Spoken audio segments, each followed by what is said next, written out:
Hello guys, MikuChibi here, welcome back to another Sword Line Factor. And if I do sound weird, I'm sorry, but today is not my day. Anyway, today we can have a look at the news banner, the Cuddly Animals Selection Order, which is featuring animal, theme and more. So you can see here on this banner, you can see we have some character with some animal, for example Xenon with a rabbit here, pretty cute one. Sachi with a squirrel, Clay with a bear, more bear, anything animal related. And also, you are guaranteed to get one 4-star every single multi. So if you're paying 2,500 for 11th order, at least one 4-star is guaranteed. And you can be lucky to get one more 4-star, who knows? And this banner is available till the 5th of February, so it is roughly 9 days. So you have 9 days of thinking if you want to summon or not. And there are many skills in this banner. I believe it's around 20 4-star skill core that you can get. Some of them are good, some of them are decent, and some of them you don't really need. And of course, when you have a look at that, you can see you have 0.2% chance to get one of the skills randomly. And on the guaranteed, you have 5% to get the one you really want. So let's have a look on the skill core. First skill we're gonna look at is a mod sword / unholy. It has 1120% damaging a target. Bear love buff. As a buff that makes enemy like spear, no particular effect for 30 seconds. Basically it does nothing. And for bonus, 2-slot bonus, damage plus 50% to enemy using holy skill, good. And when equipping one or more US skill in the same set, attack plus 500.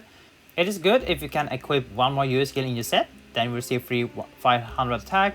But this is an old mod skill. There are much better holy mod sword out there which has, if I remember, 100% damage and also more attack. So this is old, but still you can use it. Next one, chilling on the eye, Sanya with the ass skill, blunt and fire, which is awakening skill. Further 110% damage in a target. Weak blunt 4, blunt element, weakness damage plus 23 for 50 seconds, good buff. And it also adds bear buff, same as Kirito. As a buff that makes enemy like bear, no particular effect. And bonus, critical rate plus 25% against enemy who like spear. The bonus isn't that best because if you're thinking about endgame content, yes, you can't crit them, and this 25%, it is not a lot. So the bonus is pretty useless. The only thing that's pretty good is weak blunt 4 debuff. But if you have other skills that are much better than this one, then it's better. Friendly Relations, Elizabeth with a mace skill, blunt to water. It does 960% damage AoE. Party weakness attack buff, critical damage plus 80% for you and your party for 50 seconds. Good buff if you can crit, otherwise pretty useless. Same as other skill, Bear Lover, it also adds bear buff and also can crit against enemy who like spear. So basically this is pretty much useless nowadays. White Friend Silica is a pass skill, offensive switch 4. As a buff when using switch, your armor attack increased by 40 seconds, 15 stack, 5 attack per 1 stack. So basically you can get up to 495 flat attack, which is a lot. That is almost an advanced trooper 5 passive skill. That depends if you can actually stack that. And also you're also getting defense, enhanced defense 4, defense plus 30%, which is not bad. Also awakening more damage to your switch. So a decent passive, I would say. Unhateable Monster Kohar with a Rapid skill / unholy. It does 640% damage AoE and has a 1-slot bonus, critical rate plus 300%. So basically this is a mod fodder for your rapier, which is actually really good. 300% is a lot, and that means you can crit most of the content with your mod skill. And if you combine it with other skill, we do have more skill that also give 300%. You can then get 600.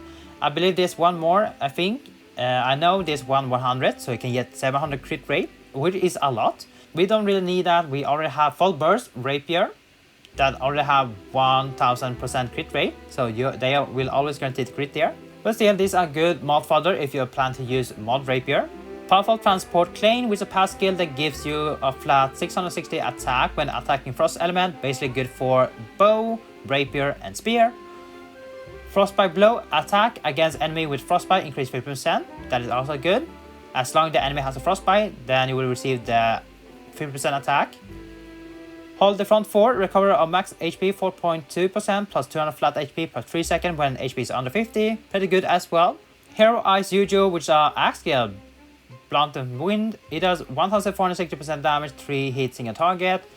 Enhance HP 4, max HP plus 18% for 50 seconds, okay, and Dust 4, enemy hit rate minus 30% for 50 seconds, evasion more likely to occur, and increase in break gauge amount, you can deal 99 breaks, which is actually really good, and rush 5% attack, so a good support skill, but when it comes to enhance HP, where you increase your max HP, there are some powers for that doesn't like that, so if you do increase your max HP, then you will deal less damage if you have Power Rise 4 that has a negative effect when you're using a max HP buff.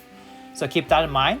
As long as you don't have any Power Rise 4 that doesn't give negative effect when you use a max HP, then it is really good, but if you do have that, then you can't really use this one, or you have to remove the Power Rise 4. Footy on the side, Sachi, which is Spear skill, Frost and Fire, it does 540% damage to hit AoE, it gives a buff and a debuff. Blaze Demon 4, Fire Element damage plus 47% for 8 seconds, really good buff. Fire Element Weakness 4, Fire Element damage to monster plus 23% for 10 seconds. So this is a good support skill, it's fast as well. So if you're building a Spear Fire build, you definitely really want this one as well in your set. Really good buff here, you have more increased fire damage and also applying Fire Element damage weakness, which can help your party member. Fishing Girl Yuki, which is a connect sports skill with Slash and Wind, it does 1300% damage in a target. Jar of Ice 4, defense plus 10 per stack, 3 stack for 20 seconds, so you can get up to 490 defense, flat defense, which is pretty high if you can stack that. And recover HP 1500, 3000 and 4500. Yeah, not the best connect skill, but hey, if you need to recover HP, it's fine. You have a good buff here if you can able to use that, otherwise it is a good support skill if you need more skill to use. Unmodded accomplishment, Sachi with a spear skill, this is a mod spear with Frost and Fire, it does 1320% damage AoE, 2-slot bonus, attack rise 500 times of the Kirito skill in same set, and second bonus, damage plus 50% to enemy when using fire skill. I would say this is a good mod spear, but it is kind of conditional. You do need to equip Kirito skill, and when it comes to Kirito skill synergizing with Sachi, it's pretty hard, so you need to think about what Kirito skill you want to equip. Youngest Angler Yui, which is a pass skill, it gives Vital Essential 4, defense plus 390, pretty good. Inflict burn when target using switch, inflict burn 5 stack for 30 seconds, and deal 80% fire element damage to enemy. Okay, this is a good for if you're building a fire sword build, definitely really good. But keep in mind, you are applying burn, so if you have any skill that utilizing burn, that is good. Otherwise, you just want to cleanse this, make sure to cleanse this one. Otherwise, you will take a lot of damage in long run when you're ticking. Unexpected Big Catch Xenon, which is a bow skill, Frost and Water. 1210% damage in a target. Hunter I4 buff, they lower your own HP, critical rate increased by 15 seconds, and also less likely to attract aggro to enemy. Yeah, good luck with critting. If you're able to crit, then that's good, but otherwise you will never be able to crit because late game content, when it comes to labyrinth monster and stuff, they have high crit resistance. So with this is not good enough, pretty bad. Journey of the Ocean Deep Lifa, which is a pass skill. This is the first Power Rise. Power Rise 4, attack 740, enhanced attack 4, attack plus 30%, and exciting 4, defense minus 30, and during the buff effect that increase max HP, critical damage minus 300%. Yep, this is one of the Power Rise 4 that I mentioned. You definitely do not want to use any max HP. If you do that, then you will have minus 300% critical damage, which is a lot if you can crit. So this one does really synergize with the Jujo. Is a good Power Rise 4 for sure. I mean, most of the Power Rise 4 is really good. To the Dragon Palace Agil, which is Askiel, Blunt and Holy, it does 1350% damage in a target. Gust 4 buff, attack plus 39% for 5 seconds. Really good buff, but it has also 2 negative effects. Frost element damage minus 8% to enemy for 15 seconds, and slash element damage minus 8% to enemy for 50 seconds. So this is only good if you're using it against enemies that are weak to blunt.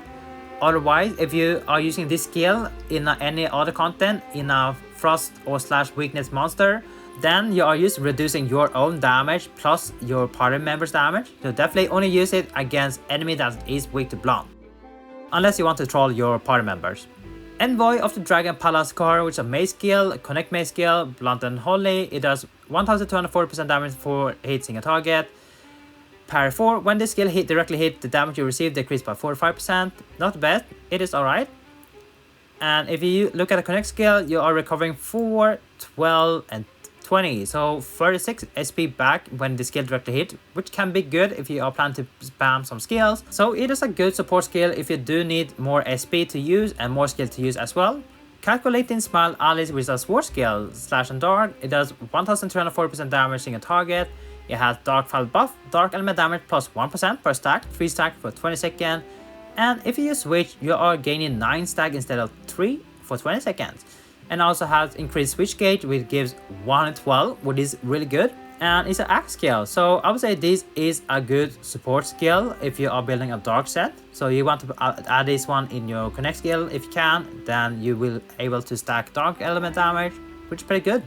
Chase of the Hare Kirito, which is a full burst sword skill, Slash and Water. It does 1400% damage, 7 hits in a target. Enhanced defense 4, defense plus 4% for 50 seconds. And water element damage plus 8.2% for 50 seconds. Really good buff. And if you want to use burst, you need to do water slash wind. But if you max limit break the skill, you will be removing this wind sequence. So you only need to do water slash to activate the burst. And burst damage, it does 3860% damage, 7 hits in a target. Bonus, your own attack increased by defense times 2, really good bonus. And water element damage increased by the number of frostbite stack times 0.5% when play inflicted with frost status element. So you can get up to 49.5% water element damage if you're able to keep up with 99 frostbite stack, which can be really hard. So this is a really good full burst for slash water content. Really good, really strong as well. War Embrace Koharu, which is a spear skill, Frost and Water. It does 1560% damage for hit AoE. Yeah, Stigma debuff, really good debuff. Increased damage taken by enemy for 80 seconds, stack 5 stack, 0.5% for every stack, for every 1 stack. Pretty good, and also increasing break gauge, which does 99. Really good support skill, and also increasing your switch damage. Really good. A wonderful Encounter Sanya, which is a pass skill. This is another power rise 4, attack plus 740%, enhanced attack 4, attack plus 30%, and Halo 3, defense minus 30, and during buff effect they increase max HP, the hit rate minus 30%.